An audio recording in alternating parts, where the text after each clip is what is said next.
Hey guys, welcome back to the Podrat, episode 3. I'm Primal Instincts, your no-deo hero, and you're hanging out with me in the rat's lair, and you're about to hear another story straight from the rat's mouth. It's another audio-only one, this podcast, so give your eyes a break and just let my voice tell you another story. This one is going to be about a dream I had last night where I was hanging out with one of my former featured friends on the channel who was a really close friend of mine for years, and that is Lord Rubix. And if you're not familiar who that one is from watching the older videos on my channel, that would be the skinny guy with the glasses and the colorful video game themed tattoos all over him. And this, let me say that this dream, this is definitely not an isolated instance. Over the years, I've actually had quite a few dreams of some of the friends that I used to hang out with and film with. I've had several about him. I've had several about T-Rex, of course. And I've had several about Leo Lynx. Pretty much just the friends that I made. I feel like I had a closer connection with. I just vibed on a more personal level with, where we vibed with each other like that. And it's kind of cool to have these dreams because, you know, I haven't seen or heard from those guys in years after they moved on in life. So having these dreams, it's like getting to visit with them again, even if it is just a dream. I mean, they're so vivid and they feel so real. It's wild the way your brain can do that. And this was actually a really cool dream I had with Lord Rubix, because I did have another one about him months before this one that wasn't as good. The previous one I had, I was hanging out at this house that apparently him and a bunch of other people lived at together. It was like him and several people that all had this big house together. And it wasn't really fun because the part I remember is like everybody was just hanging out in the living room watching TV. And I was over there to hang out with my buddy, but nobody wanted to do anything fun. Like everybody just wanted to sit there and watch TV and not really visit or do anything. And I was trying, but I couldn't really get any like visitation time with Lord Rubix. So I was really put off by that in the dream and bummed out. So I ended up going to one of the bedrooms in the house because, you know, everyone's in the living room, so no one was in it. And I sat down on a bed and there was like this big dog in the room, and I started just like petting the dog, kind of like, oh, hey, you know, you'll give me attention since nobody else wants to socialize or just staring at the TV. So that was kind of a lame dream. But this one last night was really cool because, like I said, I got to hang out with Lord Rubix again after not seeing or hearing from him for years. And the dream was set with a current timeline, meaning in the dream, it's like we both knew we hadn't seen or spoken to each other in years. And he had like, you know, dropped out from filming with me to get serious with this girl that he met on a dating app. And that's why he ended up leaving the show, because shortly before he dropped out, he'd been saying for a while he wanted a girlfriend, and he resorted to dating apps to find one, and he finally found one that he really connected with. And she had a kid, I believe, from a previous relationship that didn't work out, and I think he wanted to help her raise this kid because he felt so strongly about her. Like the two of them were apparently a really close match. And he had expressed feeling real stressed out with having to work full time and trying to stay committed to coming over and filming videos with T-Rex and me. And of course, spending time with her and trying to get situated with her. So when T-Rex ended up dropping out because his wife did not want him continuing to hang out with me and film videos with me after they got married because she wanted him to commit to like a serious full-time relationship with her. Lord Rubix used that opportunity to also drop out because he was also feeling the stress of, this girl that he met and he was getting real serious with. And as hurtful as that was, especially since they kind of did it at the same time, even though Rubix had already been really difficult to get to answer his phone or come around towards the end anyways. And he even told me too, like he was already about to drop out. He just figured he would just make that the official time since T-Rex had left. And the hardest part about that for me is just, I'm asexual, as I've opened up about my identity before.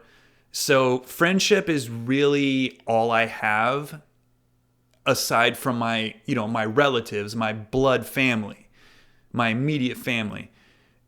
I don't ever want to get married or have kids, but, T-Rex and Lord Rubix both do. So on one hand, I do understand the decision they made. And obviously, if, with Rubix, it's like, if he's my friend and I care about my friends, I want my friends to be happy. I want them to get what they desire in life. And, they're not asexual. They want to have families. But the hardest part about it was just having to let them go and just realize like that's the end of our friendship. Like that's where our paths separate. That's where we have to go our separate ways. I really wish that I could have stayed in touch with him, and I had even tried to tell Lord Rubix. The last time I talked to him in person, it was in the parking lot at his job because I was, as usual, at the end, couldn't really get a hold of him on his phone. So I knew he always worked a certain time on Tuesday, and I drove up there and I saw him in the parking lot, and I got to talk to him for a little bit before he went into work, and that's the last time we spoke.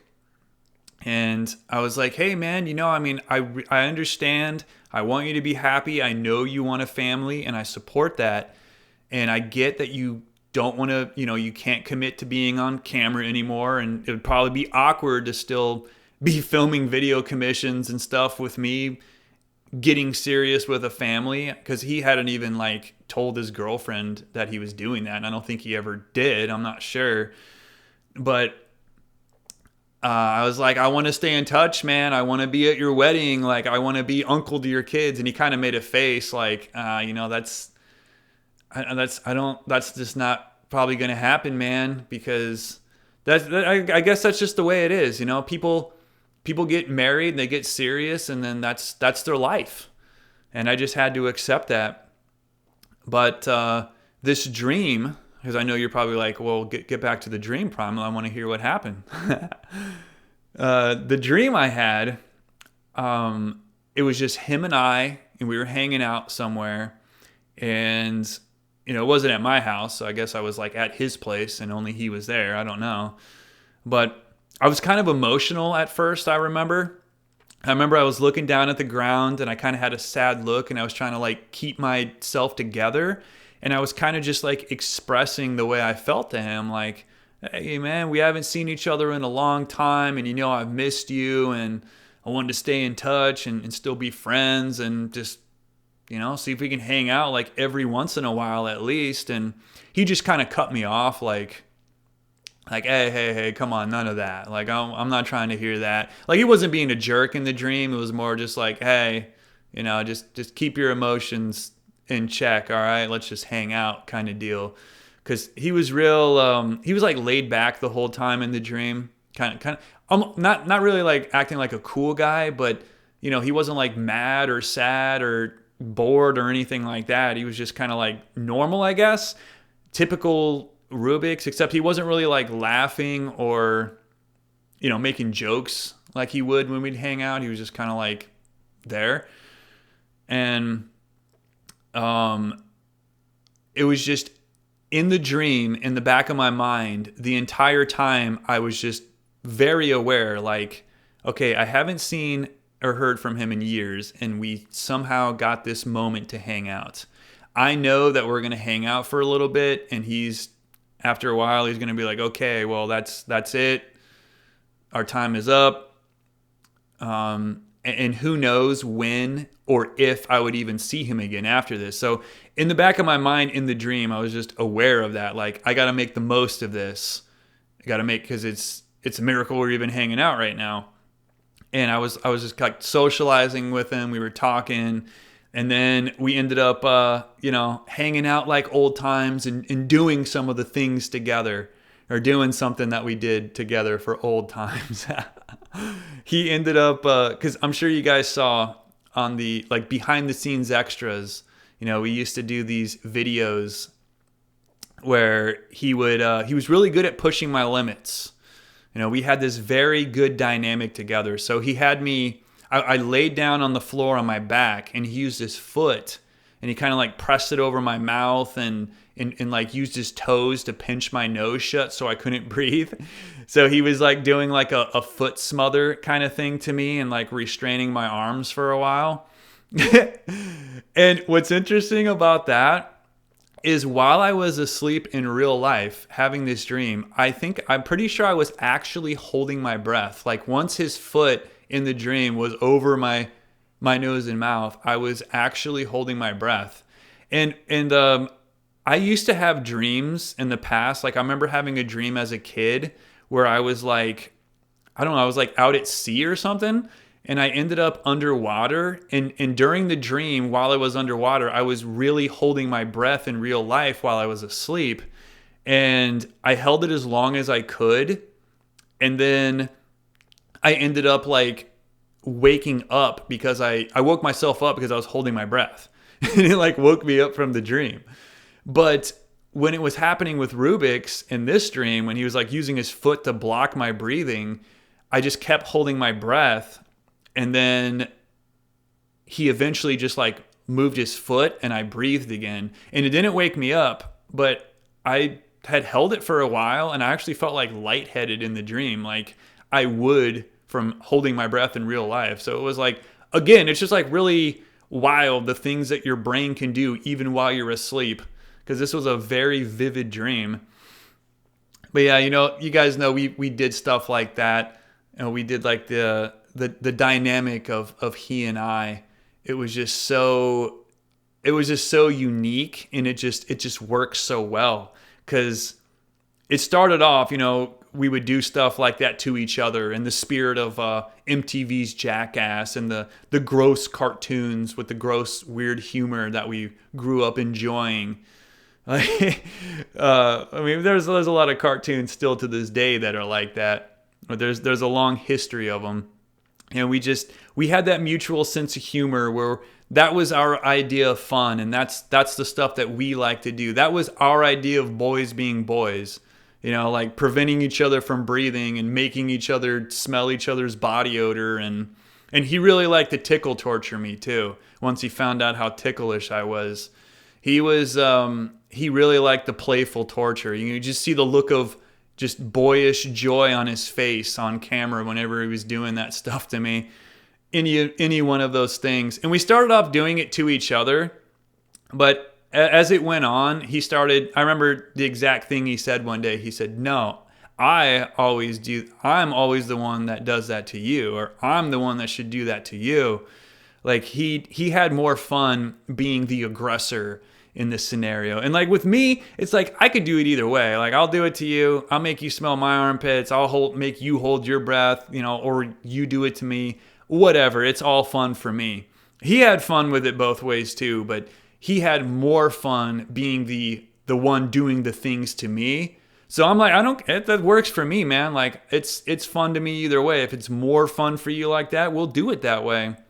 And it was just such a interesting dynamic because you just look at Lord Rubix. Like I said, he's this slight, scrawny, nerdy guy with glasses. He's got, his mom cut his hair. No, I mean, no insult to his mom, but I'm just saying. And he had all these video game tattoos and a Rubik's Cube tattoo. And he liked to solve Rubik's Cubes and play chess. He was really big into anime and playing computer games. He was real good with computers. I mean, he was a textbook nerd is what I'm getting at. Again, no disrespect. I got no disrespect towards nerds, but just him being that person, and he never worked out, and me being somebody who did work out every week, but he was the aggressor, like he was the bully. That's the point I'm getting at. Our dynamic was very ironic. It was an ironic dynamic that worked well, and I love the irony of it. Like, the skinny, nerdy guy is always picking on the guy that works out. I mean, yes, I'm skinny too, I know, but I'm lean skinny, man. But we had our dynamic, and we loved it, and the fans loved it. And honestly, I think T-Rex was, he never said, but I think he was a little jealous because Lord Rubix and I, we bonded so well. We had like such a connection like that. I mean, he'd come over and I would tell him ahead of time, like, hey man, we're going to do some more of those stink pit videos. Try not to shower a few days before you come over. I'd text him that, and he'd text me back, all right, with like a fire emoji, like, yeah, man, hot, like that's fire. Like, we were both all about it. It was really cool. And, the three of us would film together, T-Rex, him and I, but then we also had a lot of days where it was just Rubix and I. And man, towards the end, it got to the point where I would actually have this excited fear about this guy coming over. This, like I said, this nerdy guy, I was afraid because he learned my limits and he learned how to push them really far. And he really liked to push them far. I mean, he'd come over and we would film these like behind the scenes videos where he would have my hands like cuffed behind me in a chair, and he would stand behind me and just like use his hands to block my breathing, or like tape my mouth shut and press his armpit against my nose so tight I couldn't breathe. And he would repeatedly do it. And, each time doing it for longer. And by the end, I'd be the last one, man, I'd be lightheaded and on the brink of unconsciousness. So it's like, I would always have to mentally prepare myself in the end for a Lord Rubix visit, because I really had to brace myself for the playful torment that was soon to be enacted on me. Because he would always throw this combination, man. He'd be like I said, forcing me to smell his shoes or armpits, and like blocking my breathing and tickling me. Sometimes he would do two of those things at once. He'd be tickling me while not letting me breathe, and it was just like pure torture. But we never seriously hurt each other. We weren't trying to like kill each other or anything. That was just our idea of fun. And honestly, that was 100% ideal. Like, that's the kind of soldier, if you will, that I was looking for with the No Dio crew. Like, I was inspired by MTV's Jackass. I wasn't trying to copy Jackass. I had my own idea of a show with my own sense of humor in antics that I wanted to film to entertain people with. And I wanted people like that were down, man. Like, I needed some down ass people. Like, yeah, I'm going to push your limits till you like pass out. And I remember Lord Rubix had even said a couple of times, he's like, oh, if you happen to pass out because I don't let you breathe, all I got to do is let go and you'll just wake up again. So I don't even care. And I was just like, damn, that's ruthless. I mean, he's not wrong. And like, I was a trooper about it too. I was like, if it happens, it happens, man. I'm tough. I'm not scared. I practice holding my breath all my life, man. That's my riding a roller coaster. That's my thrill, because I don't like roller coasters. I won't ride those. That's my idea of a thrill, having my breath holding limits pushed. So we were just like it was kind of like a perfect storm, I guess, just raging together, just working together to entertain those mutual interests that we had. And it was just such a perfect dynamic. And obviously, if you couldn't tell already, I greatly miss filming with guys like that, like T-Rex and Lord Rubix, especially, because they were the most down out of anybody that I filmed with. And in this dream, it's like I got to momentarily relive that And it was so real. It was so lifelike, man. Like the emotions were there. His personality was there. I was actually not breathing while I was asleep. It's like, what?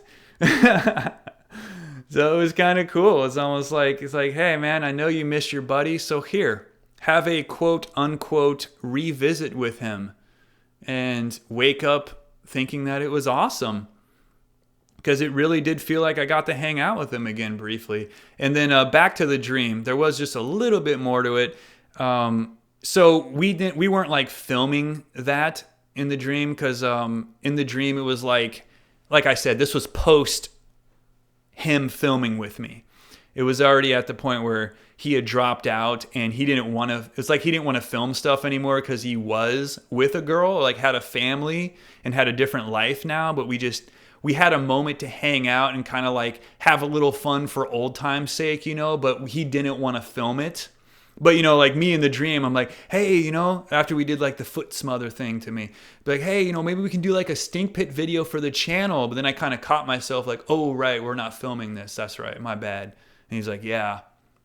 But I was kind of like brainstorming as we were talking in between, like, hey, you want to like do like a stink pit to me for old times too? Try to like keep it going on, because I knew that our time was brief in the dream. And it was a very brief dream. Like that's pretty much the whole dream.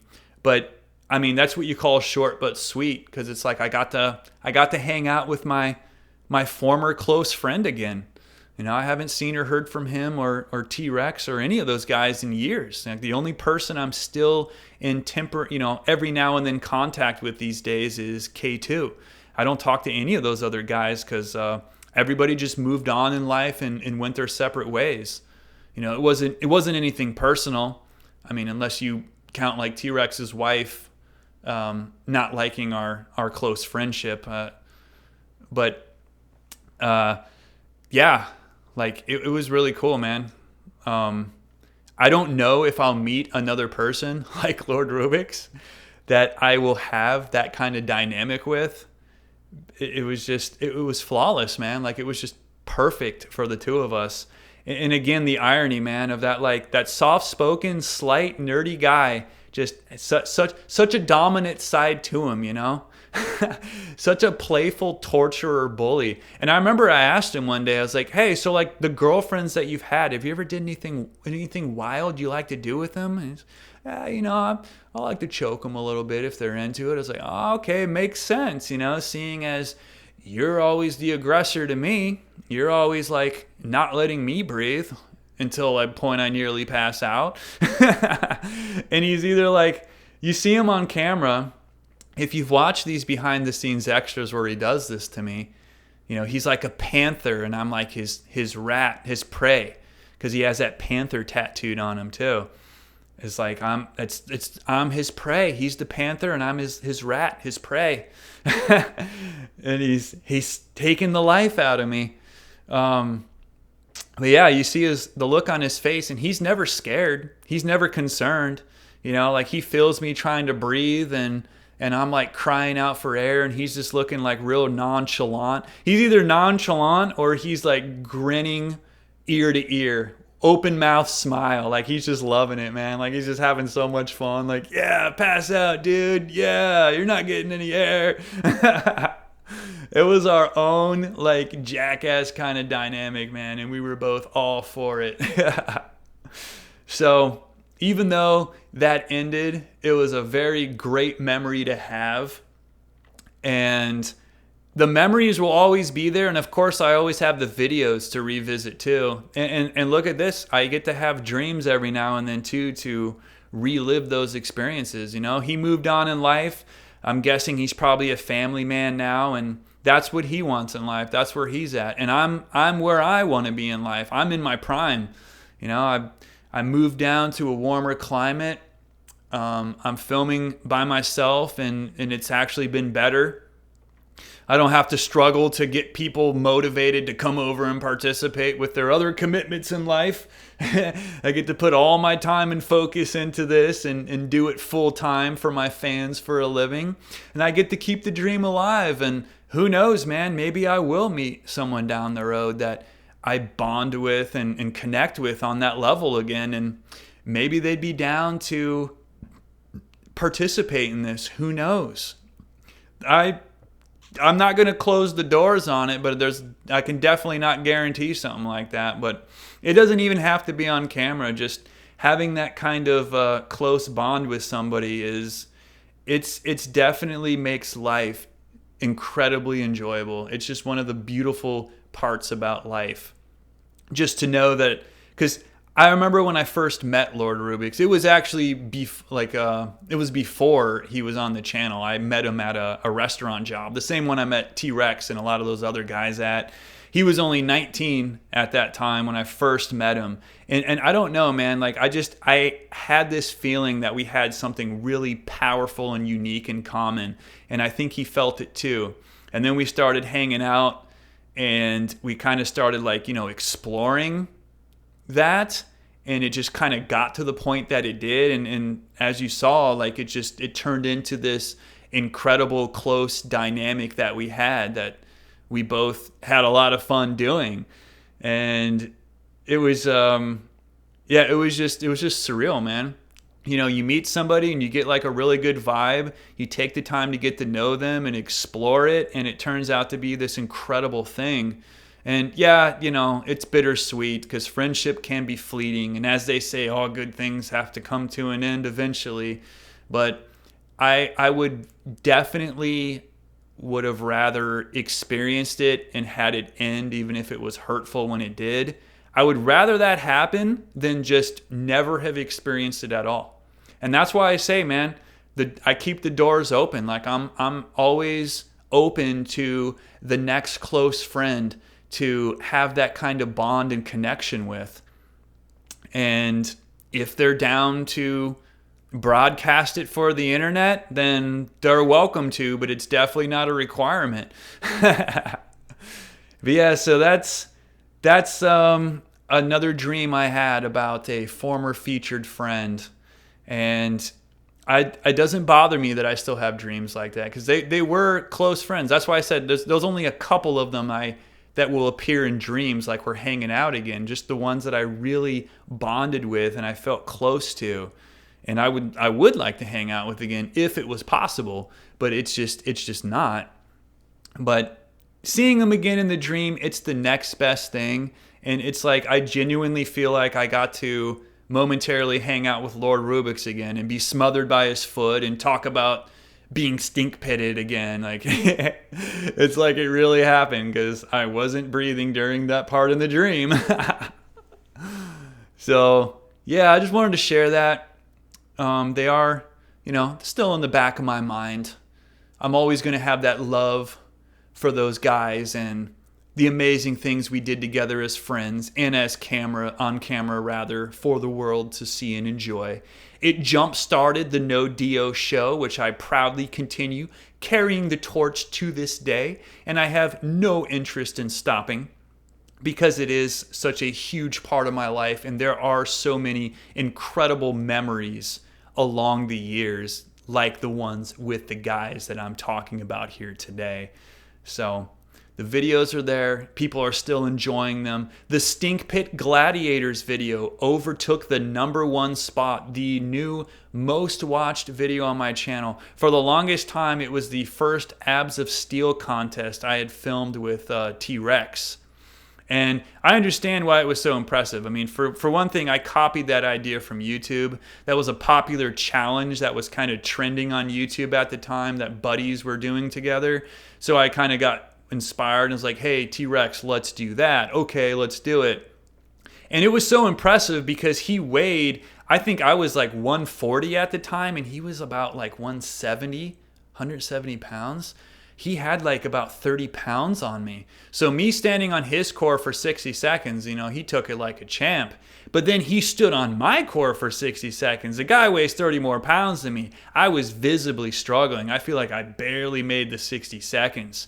And people could tell in the video, they're like, wow, that was impressive, dude. Are you okay? So that was the #1 video for years until this year, just like a month ago, I think it was. not even that long ago, Stink Pit Gladiators is now the most watched video on the whole channel. And I'm honestly happier to see that be the most popular video, because the Abs of Steel, that was just us filming a challenge that was popular on YouTube. That wasn't really our own idea, but Stink Pit Gladiators, that was our mutual sense of humor, our mutual way of bonding, and just boys being boys with our gross and weird humor and things we do to each other.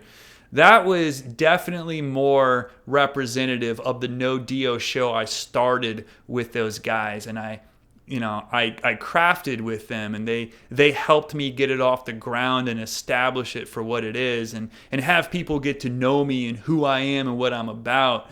So very proud to see that be the #1 video.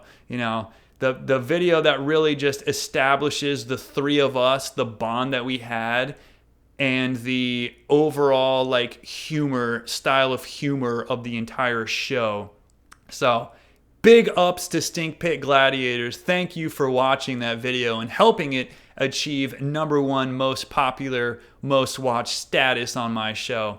But that's it for this podcast. I'm going to wrap it up right here. Just wanted to share that dream I had and reminisce on the incredible bond I especially had with T-Rex and Lord Rubix, and the ironic dynamic of the skinny, nerdy, yet dominant panther persona, the person Rubix was inside. They say looks can be deceiving, right? I'll use this comparison too, because like I said, he was a nerdy guy with glasses. Don't judge a book by its cover. Inside, he might be a little different than he seems on the outs. He was a pretty tough cookie when it came to pushing limits, and man, was it a lot of fun. So thank you so much for listening. I don't know if those guys even have time to, or even really think to tune into the channel and check on it anymore. But Lord Rubix, if you are still listening, thank you for the incredible years of friendship and the amazing bond we had. Yeah, I know there was some hurt feelings after you left, but I'm a grown man. I understand you wanted a family, man, and you're with your family, so you do you, and I'm going to continue doing me. And the memories, we'll always have them, brosive. That's for sure. Memories are for life. You create memories with people. Even if those people move on, you still have those memories. And I will always hold them near and dear to my heart and in my brain. So tune in for the next one. I hope you guys are enjoying the podcast so far. I'm going to continue doing this audio only in between my uploads on my channel to give your eyes a break and just listen to my voice instead as I tell you stories. So have a good rest of your day or night, whatever time it is where you're listening to around the world, and tune in for the next one because there will definitely be more. Podrat out.